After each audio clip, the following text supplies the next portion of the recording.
Hello guys, you're welcome back to Volmich Fit. Here we learn tips, tricks and techniques of making beautiful and of course amazing outfits. So today I'm going to be showing you guys how to cut a very simple 360 degrees flare, and also I'll be letting you know how to calculate the radius for getting your waist circumference to cut your 360 degrees flare.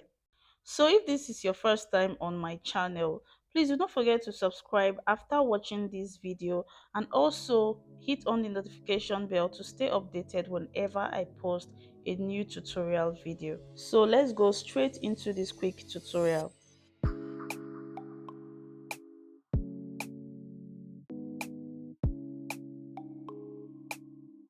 Alright guys, I have my fabric folded in 4, and to get the measurements to fold your fabric in 4 is to divide your waist circumference by 6.27.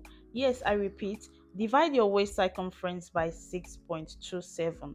So whatever you get from that division, just keep that aside and determine how long you want your flare to be.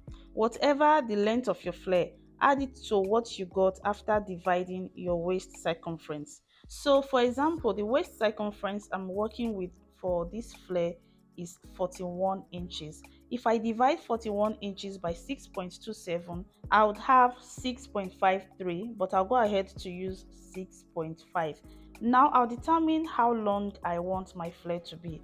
For this particular tutorial, I'll be using the length of 8 inches. So 6.5 plus 8 inches will give me 14.5 inches. Then add half inch to the hemline for hemming allowance and half inch to the waistline for seam allowance to join the waistline. If I put all these measurements together, I would have 15.5 inches. So that's the number I would use to fold my fabric in 4 to get the appropriate length for my flare.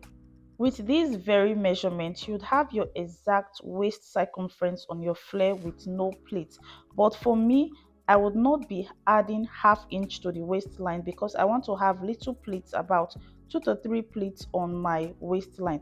So what I'm doing here is calculating the circumference I got on this flare waistline. Repeating this is placing your tape rule on one end of the flare waistline, measuring it on the marked line down to the other end. What I have here is 11 and 2/4 inches. If I put that together by 4, I would have about 45 inches. That is extra 4 inches to my waist measurement. Now I'm going to take the length of my flare and I'll be marking down 8.5 inches.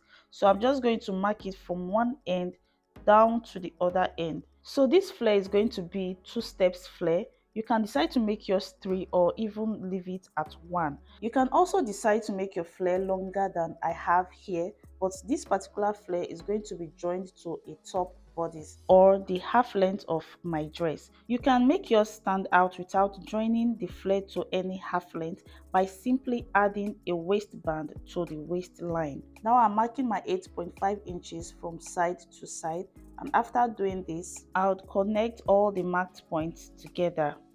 Please take note, this is a 360 degrees flare.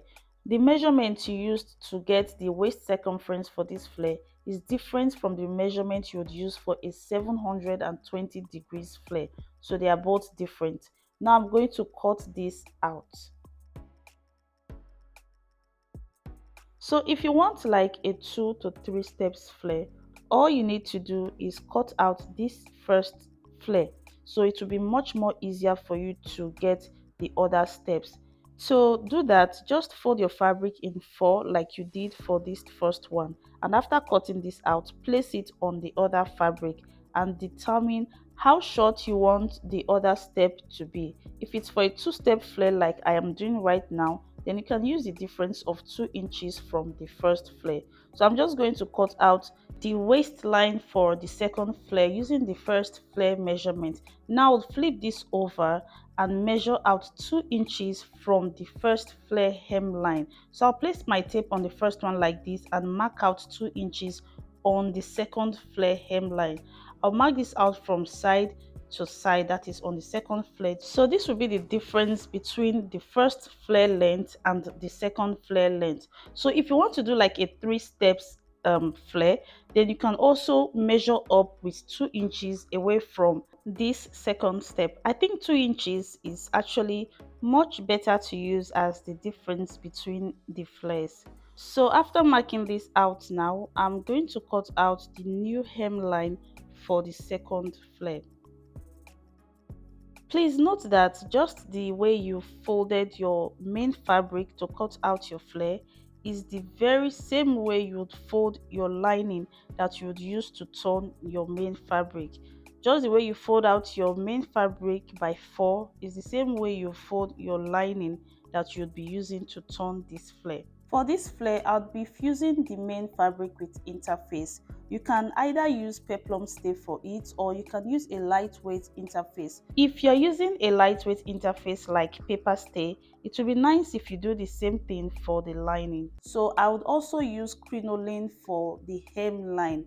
So this is what I have after cutting this flare out. I'll take this to my pressing table to fuse with interface and then to my sewing machine to finish it up. So guys, so I've come to the end of this quick tutorial, and I hope this video was able to show you how to cut a 360 degrees flare with 2 steps. Please do not forget to subscribe to my channel and click on the notification bell for more video tutorials. And if you have any question, then please drop it in the comment section. So for now, I'll see you in my next video tutorial. Bye.